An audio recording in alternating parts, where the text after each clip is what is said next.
kama kuna mtu muhimu katika maisha yako ni baba aliyekuzaa. Baba aliyekuzaa anazidi muhimu hata wa mama, maana baraka zote za kwako wewe amebeba baba. Ningekuwa naongea na kina mama, ningewatuma wawasukumizie watoto wao kwa baba zao, kama vile alifanya Yakobo. Rebeka sawa, alimpenda sana Yakobo sana sana, lakini akajua baraka za Yakobo anazo baba yake Isaac. Ukikosana na baba yako umejifungia mbingu, utaishi maisha ya giza mpaka siku unaondoka duniani. Vijana wengi hawajapata neema ya kutambua thamani ya baba mzazi aliyekuzaa. Wana binadamu na mababa wengi, akiwemo hata baba mchungaji wako, lakini baba mchungaji wako si wa kwanza. Wa kwanza ni baba yako aliyekuzaa.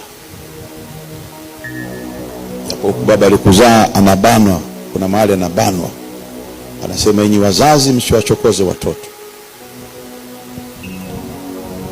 na kichwa chenye mvi kitaheshimika kikionekana katika njia za haki.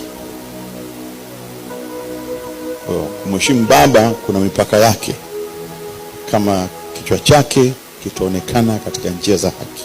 Kama baba hatachukua nafasi ya Yesu, maana lazima Yesu achukue nafasi ya kwanza kwenye maisha yako.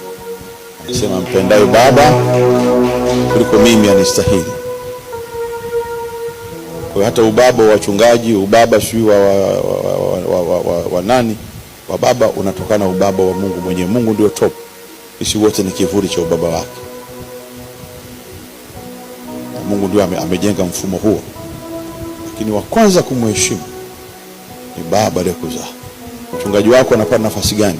Anapata nafasi maana hata baba aliyekuzaa, kama kichwa chake kimeweka katika kimelelewa katika kimeonekana katika njia za haki, atakufundisha umuhimu wa mchungaji kumsikiliza. Huyu ni baba wa kiroho. Ndio maana baba ambaye amekuzaa wewe lakini hana ushirika mzuri na Mungu, hata kama akikubariki, hizo baraka zitapata vita vingi, japo si sana kama moyo wake hauna furaha na wewe. Wakati wote tafuta furaha ya moyo wa baba aliyekuzaa, aliyekaa kwenye viuno vyake. Yule ndio atakayokubariki mwenye baraka zako. Anasema yule ambaye ameshindwa kumheshimu baba yake, basi taa yake itazimika wakati wa giza. Yaani wakati wa mchana taa yako itakuwa inawaka tu, lakini wakati wa giza taa yako itazima. Tabu nyingi ambazo watu wanapitia wala hawajarogwa. Ukiangalia ndani, walishinda kuishi maisha mazuri na baba zao, na huyo baba naye wenda kuishi vizuri na baba yake. Yaani kizazi cha watu ambao hawajui kuishi vizuri na baba yao. Kwa naye sio roho zile tabia akaambukiza mtoto wake. Maana baraka ya baba haiji kwako. Nasema ndege huwa haitui mali kama hakuna kiwanja. Ukitaka baraka ya baba yako iwe na wewe, mheshimu.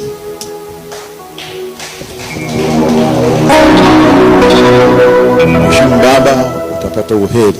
Wala maneno wale anasema baraka baba yako. Mungu anamwambia Yusufu, Yakobo anamwambia Yusufu, baraka baba yako ipitoe baraka ya milima iwe na wewe.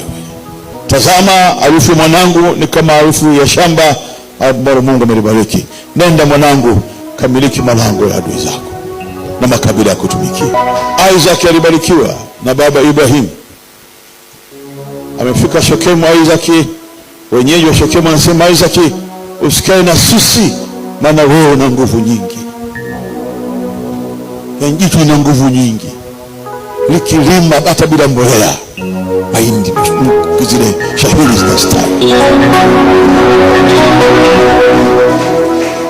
Mifugo yake, makondoo yake yanaongezeka.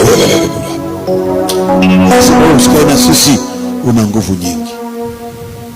Nini? Ana baraka ya baba yake.